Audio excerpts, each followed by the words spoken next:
Hello বন্ধুরা, welcome to my channel. আশা করি তোমরা সবাই খুব ভালো আছো আর আমিও অনেক ভালো আছি।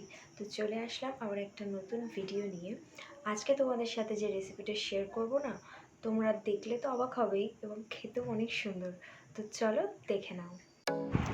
আমি একটা পাত্র নিয়েছি, নিয়ে এর মধ্যে একটা ডিম ফাটিয়ে দিলাম। এবার এর মধ্যে দেব সামান্য পরিমাণ চিনি।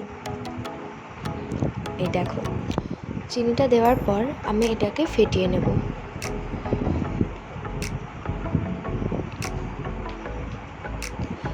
এরপর এর মধ্যে আমি দেব সাদা তেল। এই সাদা তেলটা দিলে এটা বেশ মুচমুচে হবে। তো তোমরা দেখো কিভাবে আমি বানাই, পুরো ভিডিওটা কিন্তু অবশ্যই দেখবে, তাহলে কিন্তু বুঝতে পারবে এটা কিভাবে বানাতে হবে। আর এটা না দেখতে অনেক সুন্দর হবে। তো তোমরা দেখো পুরো ভিডিওটা। এবার এর মধ্যে দিয়ে দিচ্ছি ময়দা, বুঝে দেবে যতটা লাগবে। আর এর মধ্যে দিচ্ছি ঘি। এটা তোমরা দিতেও পারো, নাও দিতে পারো, তবে দিলে একটু টেস্ট হবে এটাই। তো দেখো আবার মিশিয়ে নিচ্ছি একটু। আমি এটা একদম ডো টাইপের তৈরি করে নেব।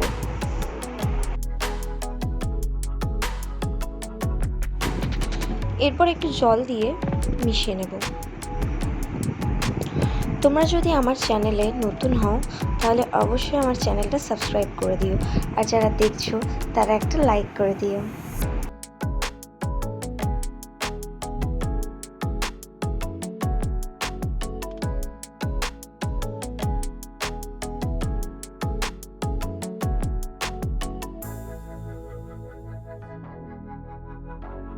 সব কিছু ভালো করে মিশিয়ে নেওয়ার পর আমি এটা হাত দিয়ে খুব ভালো করে মেখে নেব, তাহলে এটা আরও ভালো মাখাটাও সুন্দর হবে।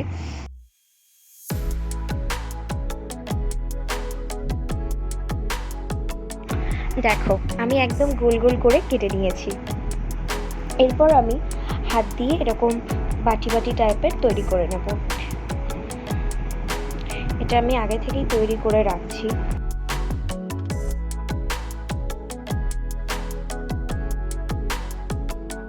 দেখো সব কটা করে নিয়েছি। এবার চলো মশলাটা কিভাবে বানাবো দেখে নাও।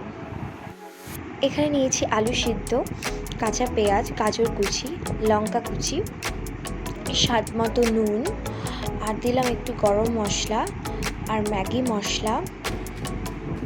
এরপর দিয়ে দেব একটু ভাজা মশলা। এরপর দিয়ে দিলাম জিরের গুঁড়ো। এরপর দিয়ে দিচ্ছি টমেটো বাটা, এটা আদা রসুন বাটা। তারপর দিয়ে দিচ্ছি সিদ্ধ করা ডিম। তোমরা এটা অবশ্যই বাড়িতে বানিয়ে খেয়ে দেখো, ভালোই লাগবে খেতে। এটা খুব মজাদার একটা টিফিন। আর দিয়ে দিচ্ছি শুকনো লঙ্কার গুঁড়ো আর গন্ধরাজ লেবু। এই গন্ধরাজ লেবুটা দেওয়ার জন্য না খুব সুন্দর একটা গন্ধ বেরোবে। দেখো এবার আমি হাত দিয়ে এটা খুব ভালো করে মেখে নেব। আমাদের পুর একদম রেডি। দেখো এরপর আমি এই পুরগুলো এর মধ্যে দিয়ে, দেখে নাও তোমরা, এইভাবে মুখটাকে আমি আটকে নেব যাতে পুরটা একদমই বেরিয়ে না যায়। দেখতে পাচ্ছ? দেখো এইভাবে প্রতিটা করে নেব। এরপর এটাকে একটু দেখো আমি কিভাবে করছি, তোমরা বুঝতে পারবে। এরপর আমি এর গাটাকে কেটে দেবো কাঁচি দিয়ে। তোমরা বলবে এটাকে দেখতে কেমন লাগছে। দেখো এটা বানানো কিন্তু খুব ইজি আর খেতেও অনেক সুন্দর।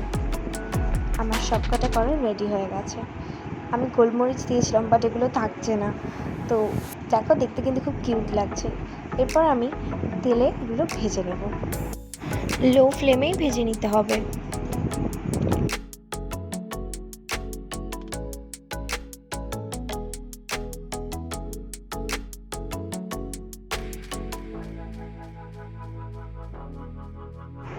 আমি গোলমরিচগুলো দিয়ে ভেবেছিলাম আর চোখ করে দেবো, কিন্তু এগুলো থাকছে না। তো দেখো দেখতে কিন্তু খুব সুন্দরই লাগছিল। তোমরাও জানিও কিসের মতো দেখতে লাগছে এটা। A few minutes later. আমি খুব ভালো করে এগুলো ভেজে নিয়েছি, একদম এগুলো ভাজা হয়ে গেছে এখন। এবার আমি তুলে এগুলো তোমাদের দেখাচ্ছি। কি কিউট লাগছে না দেখতে, আর এটা খেতেও অনেক সুন্দর ছিল। ভিডিওটা যদি ভালো লাগে অবশ্যই লাইক, কমেন্ট অ্যান্ড শেয়ার। তো চলো আজকের মতো টাটা।